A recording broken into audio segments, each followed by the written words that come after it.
Are we going? Okay, we're good. All right. So, welcome to ADHD Kids Can Thrive. I've got a very fun guest for us today.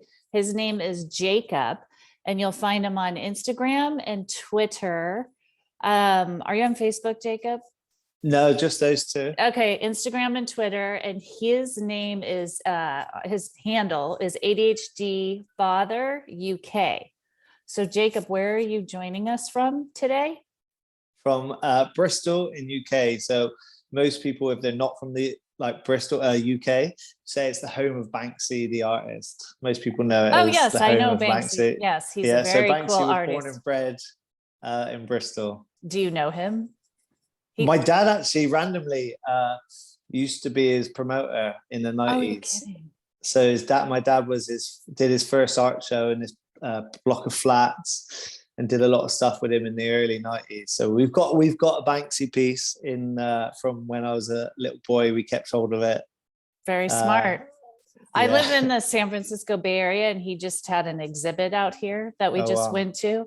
Yeah, he's big time now. He's global. Yeah.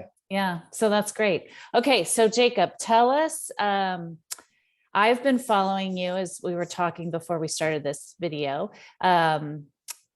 Over probably the last 10 years, I found you just in my own personal journey because you were a man advocating for ADHD.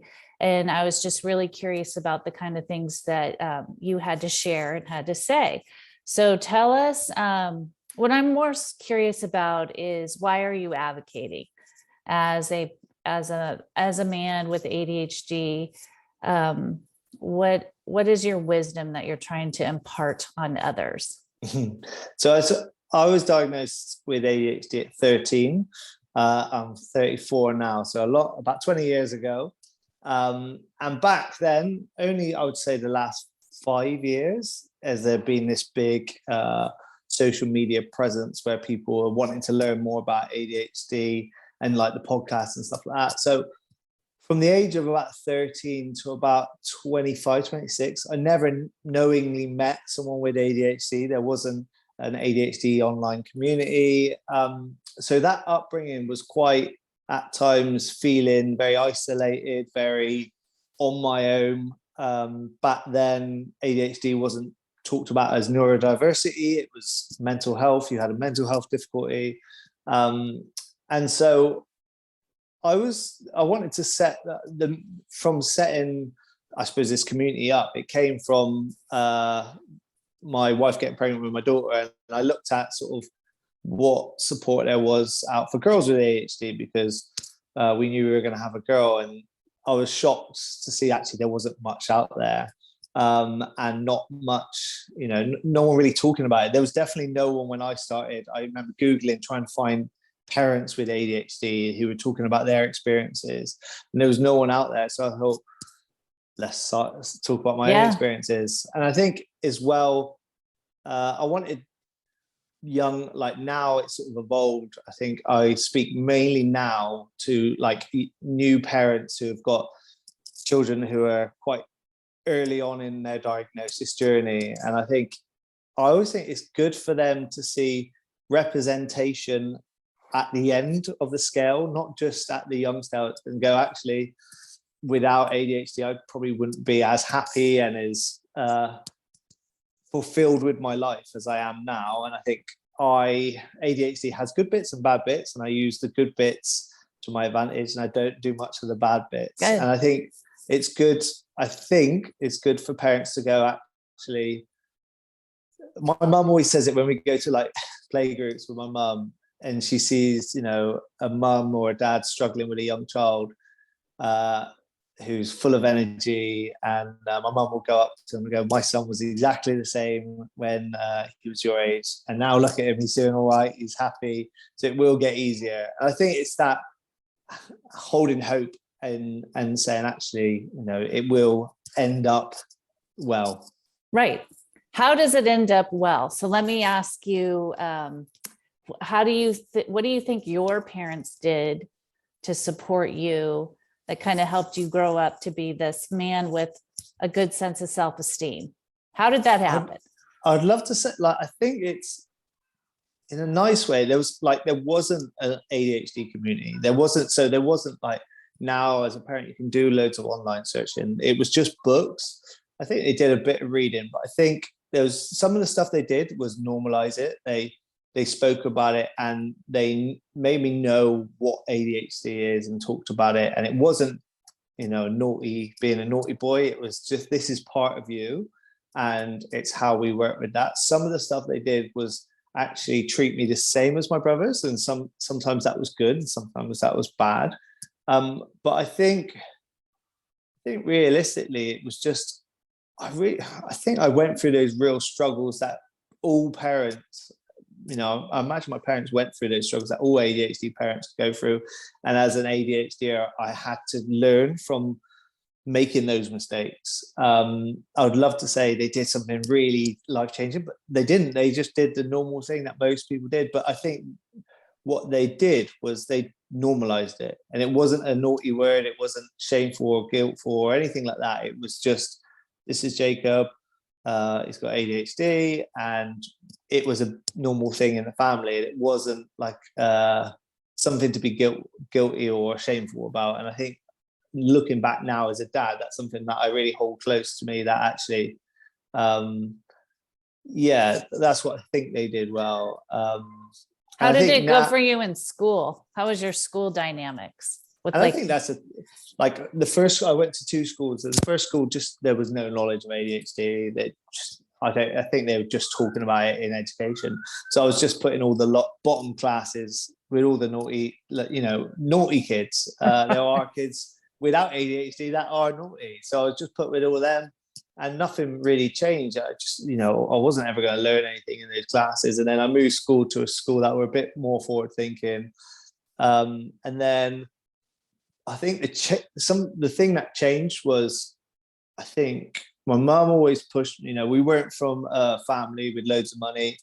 And my mum always said, I was brought up by my mum, she said, if there's any school groups you want to go to, don't worry about money. I'll always, just tell me, we'll find the money. And that was something I always think there must have been times that would have been really tricky to find money to put me in classes.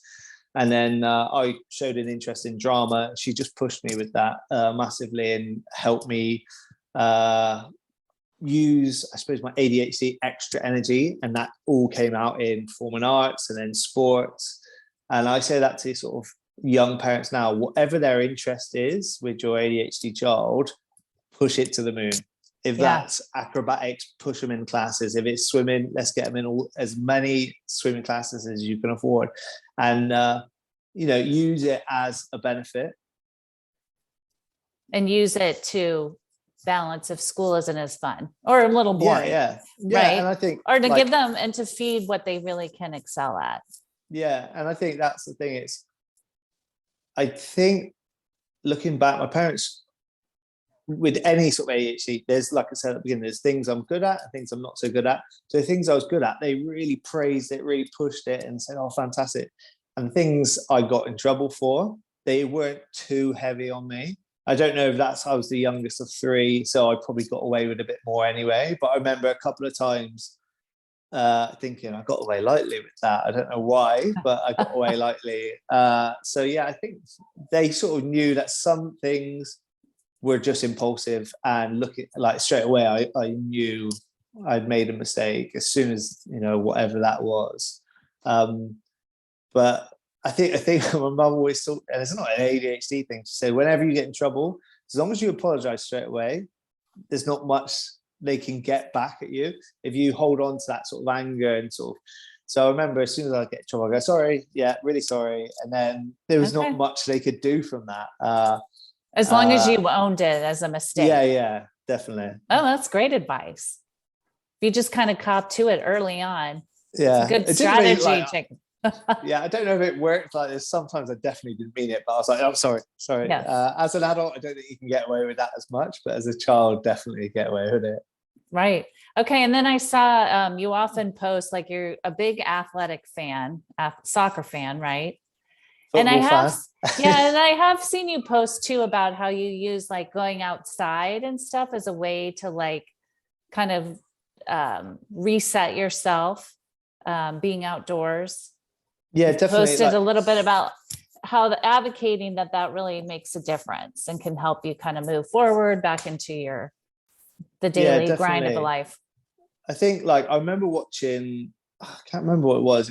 I must have been like 21, 22, watching a documentary on, I think it was called like Blue Water, and it was about protecting sharks. And there was this guy who was a deep sea, like long, deep diver, so he could dive like meters and meters down. And he was always told like, it's just a bit of a hobby. And I remember him saying like, if I become an expert at this, then people start paying me. And then, so I remember thinking, well, I really like working in mental health, and I love being a promoter, running groups or activities or events. And I was like, well, if I do this, marry both of them together, if I become good enough at it, then someone will pay me to do it as a job. And that's sort of how it sort of worked now. So obviously my normal job, I will see people in the community who are struggling. But what we did with sort of the football group and all that, we know traditionally a lot of the members that come of ours have struggles, are adults with ADHD, either unmedicated or they in England the system with ADHD is broken, so people have a diagnosis but won't be able to access medication. So we knew there was something about traditionally in football, you're taught it at a young age. So we get men come into the group, get them playing football, and really the football is the thing that gets them in, but it's the exercise and being around others with that lived experience that is what is so helpful. And there's something about being outside. I think for my ADHD, there's something about, I wouldn't say I'm a huge football fan. I don't watch it really. I enjoy playing it with friends, but not really competitively. I think it's just, I love that outdoor space. And I think it's can be so positive to people and so proactive. So you do that for kids now? So it's just adults. So adults. Oh, so adults. Okay. Yeah. So it's 18 plus. So our oldest member is 65. And yeah, our youngest is probably about 18. And then what we try and do is there's a lot of professional football clubs that are local. So we'll get other footballers, like professional footballers, to come to the group who've got lived experience of maybe struggling with depression, anxiety, bipolar. And some of them have openly talked about it out on their social media and in the public. And some of them, they haven't at all. So they'll maybe discuss it with our members privately. And there's something about that's fantastic. Hearing someone in the public eye talk about their own struggles, it makes you just everyone feel on the same level human, and you can go, and for someone who's struggled to go, actually, this is someone who's on, I don't know, £5,000 a week or something.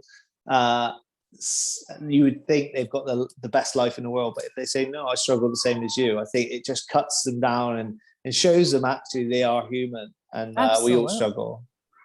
That's fantastic.